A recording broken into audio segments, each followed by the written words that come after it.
Destined Rivals might be one of the most interesting sets in Pokemon right now, and I don't say that lightly. Today, we're breaking down the entire product line, the chase cards, the long-term potential, and whether or not this set could be one of the strongest plays of modern Pokemon. Yeah, that's bold, I know. So Destined Rivals came at a really interesting point in the Scarlet and Violet timeline. We started off strong with Paldea Evolved. 151 took it up even another notch. We had a double whammy with Surging Sparks and then Prismatic, which was obviously, we all know, insane. But I feel like, possibly, we've rounded it off with the best of the bunch, the master of this era. And it's actually funny because they've done this before. Sword and Shield ended with some of its strongest sets. Sun and Moon ended with Team Up and Cosmic Eclipse. And then now Scarlet and Violet ending with Destined Rivals. I mean, I'm putting 2 and 2 together and I'm pretty sure I'm getting 4.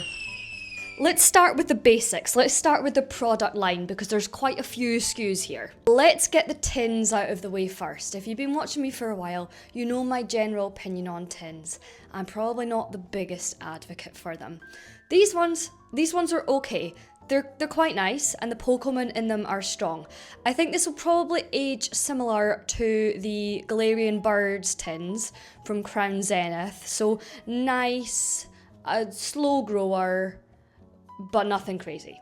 Collection boxes, these follow my general opinions on collection boxes for any set really. They're big, they're bulky, they're quite hard to store, and they don't really have anything new to them. The promos aren't brilliant. It all comes down to whether or not there are better places to put your money, and for Destined Rivals, there absolutely is. Like, no dispute. No. Single pack blisters are fine, but I would never pick them over booster boxes. Booster bundles, generally as a whole, I don't mind these, but I still, for a main set, I would be putting my money towards booster boxes. And that is the general rule that I follow. I don't really buy booster bundles. So the premier products of the set, these are the ones that matters. These are the ones that your investing eye should be firmly on. So booster boxes, ETBs, and Pokemon Center ETBs. These are pretty much the only ones, as a general rule, that I focus on when it comes to investing for any set. Let's start with the booster boxes, because no surprise here, these are the ones that I think are the main focus for long-term investments. Full transparency here, I have 6 cases of Destined Rivals booster boxes, so I put my money where my mouth is. I believe in these. And honestly, this is the biggest position I hold in anything. In all my sealed product, Destined Rivals booster boxes. So make of that what you will. I feel like Destined Rivals.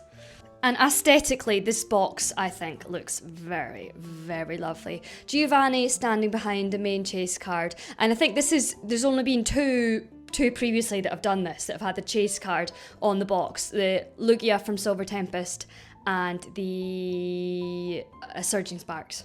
It also has Ho-Oh and Garchomp on the sides, which are obviously big fan favourites. Oh, and it's red. It's got a red kind of theme. And you see a lot of booster boxes like that.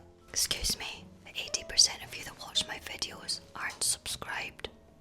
I'm currently working towards the 4,000 watch hours that I need to monetize this channel, which will help me to make videos like this consistently. If you haven't already, please do like this video and subscribe to keep this channel going. Thank you. Let's quickly talk about prices so we can talk about the ETBs. So booster boxes are going for about $340, regular ETBs are going for about $85, and Pokemon Center ETBs are going for $270. Now, I know that I say that MSRP is a bit of a made-up number, but in this occasion, let's use it as a bit of an anchor, as a bit of a guide as to how high the prices are for these items. If we go by MSRP and compare that to their current price, then the regular ETB would be the best value for money, followed by the booster box, followed by the Pokemon Center ETB. And I think this is always a tough one, comparing regular ETBs to Pokemon Center ETBs. With Pokemon Center ETBs, you obviously have the scarcity, but that does come at the obviously significantly larger price.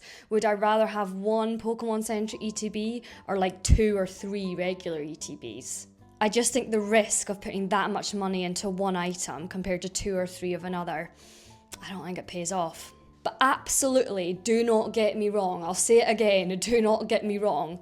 They're good. The Pokemon Center ETBs are good. If you got them at retail, you're absolutely laughing. These will age like fine wine. The regular ETB is a decent buy, but for me, booster boxes on this one are the star of the show and almost always will be with a main set. This won't be news if you've been watching me for a while.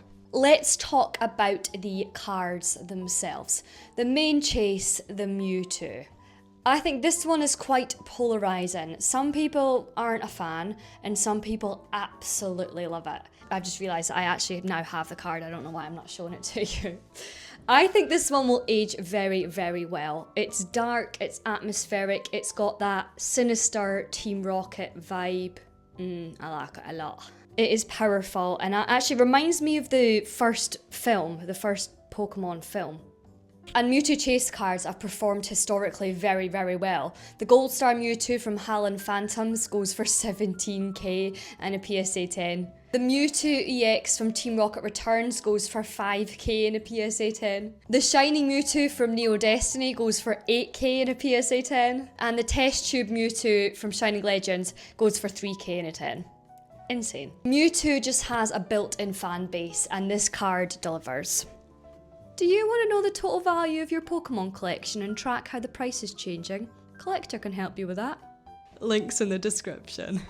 Second from the top chase card is the Garchomp card, and I think it deserves it. I honestly didn't realise how much of a fan favourite Garchomp was until I went to a couple of card shows this weekend and was asking people what their favourite Pokemon was, and Garchomp was a resounding favourite. Are there any Garchomp fans here? I didn't really know there were that many, but let me know.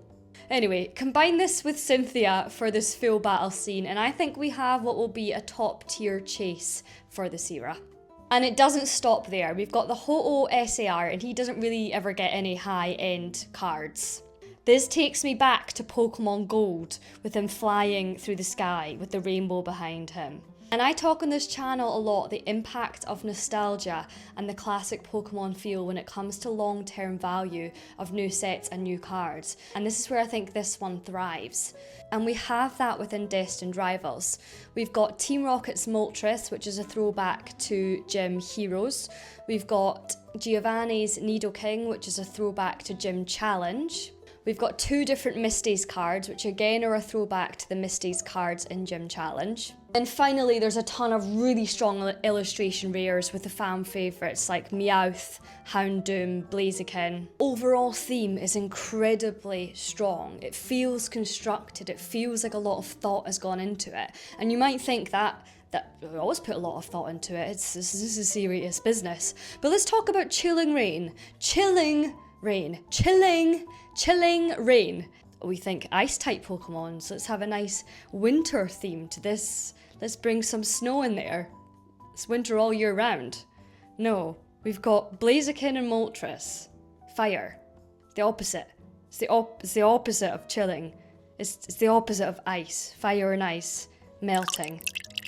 The fire and the ice makes it melt. I can't let that go. Who signed that off? Who signed that off?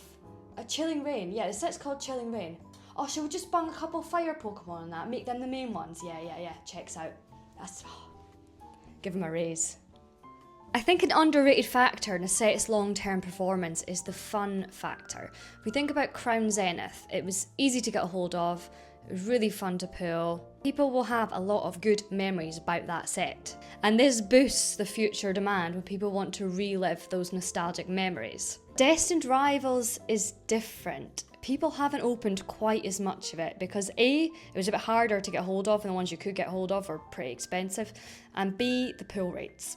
The pull rates for a special illustration rare are sat at 1 in every 1,033. And with booster packs selling for over £7 each, that makes chasing your favourite SIR really pricey. Compare that to good old Phantasmal Flames. Let's pick that low-hanging fruit off the tree. That makes it more than twice as hard to pick the Mewtwo or another SIR compared to the Charizard and Phantasmal. And while that can impact the nostalgia element that I mentioned earlier, it does drive up the price of singles and graded cards, which in turn drives up the price of the booster boxes. Let's finish for what you're probably waiting to hear. The price prediction for 2027. So say about 2 years' time, what will the price be, in my opinion, in about 2 years' time? Booster boxes. So they're already one of the most expensive in this era. So I don't expect any explosive short-term growth from here. However, long-term, once product dries up, once it gets further and further into the rear view mirror, I think it will have a steady climb before a pretty big curve, like Fusion Strike. Should I do it? I'm going to go out on a limb here. I think booster boxes will double from today's price by the end of 2024. I've said it, I can't take it back, I said it. Edit and Christy, don't take that out.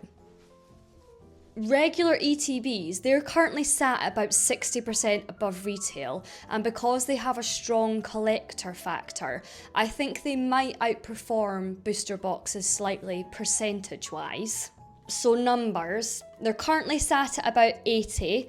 My prediction for end of 2027, I think they'll be about 180, which I think is about the same price as Fusion Strike ETBs are now. I'm going to go with that.